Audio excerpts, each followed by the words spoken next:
നമ്മൾ സാധാരണയായിട്ട് ചില ആളുകളൊക്കെ പുതിയ മെഷീൻ വാങ്ങിയ ആളുകളൊക്കെ വിളിച്ചു ചോദിക്കുന്നൊരു കേസാണ്.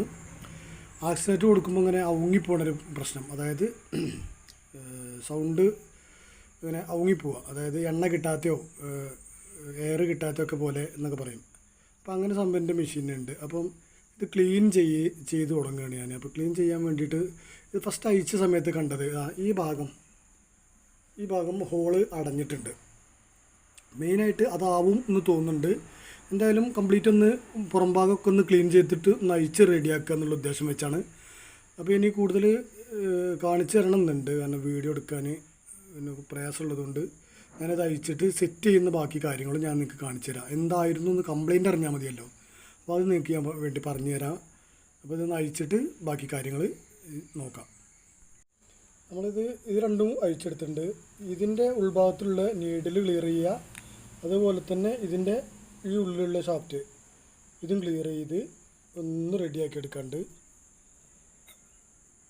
മെയിനായിട്ട് നമ്മൾ ആക്സിലേറ്റർ കൊടുക്കുന്ന സമയത്ത് ഇങ്ങനെ അവങ്ങി നിൽക്കുന്ന വെച്ചാൽ, അതായത് കറക്റ്റായിട്ട് വർക്ക് ചെയ്യാതെ നമ്മൾ ഡ്രിമ്മർ ഹെഡോ ബ്ലേഡോ ഇട്ടിട്ടുണ്ടെങ്കിൽ അതിനെ കറക്കാൻ മാത്രമുള്ള സ്പീഡ് ഇല്ലാത്തതിൻ്റെ ഒരു കാരണം വരിക ഈ ഭാഗങ്ങളിൽ കംപ്ലയിൻ്റ് ആകുമ്പോഴാണ്. ഇത് രണ്ടും ഒന്ന് നൂലിട്ടിട്ട് ഇതിൻ്റെ ഉള്ളിൽ കൂടി ഇട്ട് ചെറിയ കമ്പി ഉണ്ടല്ലോ, നമ്മൾ ഇലക്ട്രിക് വയറിൻ്റെ ഉള്ളിലുള്ള കമ്പി, അതിട്ടിട്ടൊന്ന് ക്ലീൻ ചെയ്തിട്ട് ക്ലിയർ ആയോ എന്നുള്ളത് പറയാം കേട്ടോ.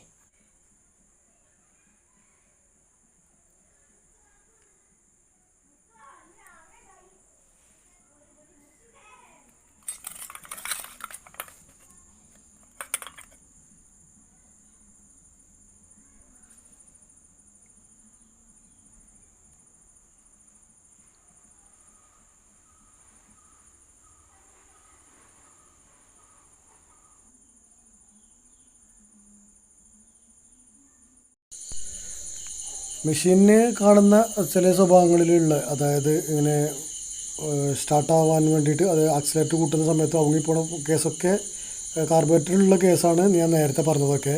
പക്ഷേ അതൊക്കെ കഴിഞ്ഞതിന് ശേഷം 1 മണിക്കൂർ വർക്ക് ചെയ്ത സമയത്ത് വീണ്ടും അങ്ങനെ ഉണ്ടായി. അപ്പോൾ നേരെ വന്ന് എൻ്റെ സുഹൃത്തിൻ്റെ അടുത്ത് ചെന്നു, മഫ്ലർ അഴിച്ചെടുത്തു, അതായത് സൈലൻസർ അഴിച്ചെടുത്തു. ആ ഭാഗത്തുള്ള കരി കുത്തിക്കളഞ്ഞ് വൃത്തിയാക്കി ഇട്ടതിന് ശേഷമാണ് കണ്ടീഷനായത്. അപ്പം സാധ്യതകളാണ് ഈ കാർബറേറ്ററിൻ്റെ ഈ ഭാഗത്തുള്ളത് ഒന്ന് എന്ന് പറഞ്ഞത്. രണ്ടാമത്തതാണ് മഫ്ലർ ഉള്ള ഭാഗം അടഞ്ഞു നിന്നാലും ഇതേപോലെ കംപ്ലയിൻ്റ് ഉണ്ടാവും. പക്ഷേ എൻ്റേത് ലാസ്റ്റ് ഞാൻ കാർബറേറ്റർ ക്ലീൻ ചെയ്തു, മഫ്ലർ അഴിച്ചു, അതിൽ സിലിണ്ടറിൻ്റെ ഹോള് കുത്തി കരിയൊക്കെ കളഞ്ഞതിന് ശേഷമാണ് കറക്റ്റ് സ്റ്റാർട്ടായത്, കറക്റ്റ് പവറും കിട്ടിയത്. അപ്പോൾ അതൊന്ന് അറിയാൻ വേണ്ടിയിട്ടും കാണിക്കാൻ വേണ്ടിയിട്ടുമാണ് ചെയ്തത്. ഒരു 6 മാസവും അല്ലെങ്കിൽ 1 വർഷമായിട്ട് ക്ലീനിങ് ഒന്നും ഇല്ലാത്ത മെഷീനിനാണ് ഇങ്ങനെ ഉണ്ടാവുക. അതേപോലെ തന്നെ 1 വർഷം നമ്മൾ വർക്ക് ചെയ്തിട്ട് മാറ്റി വെച്ച മെഷീനും ഇതേപോലെ ഒരു അവങ്ങിപ്പോകുന്ന ലക്ഷണം ഉണ്ടെങ്കിൽ നേരെ മഫ്ലർ ക്ലീൻ ചെയ്യാം.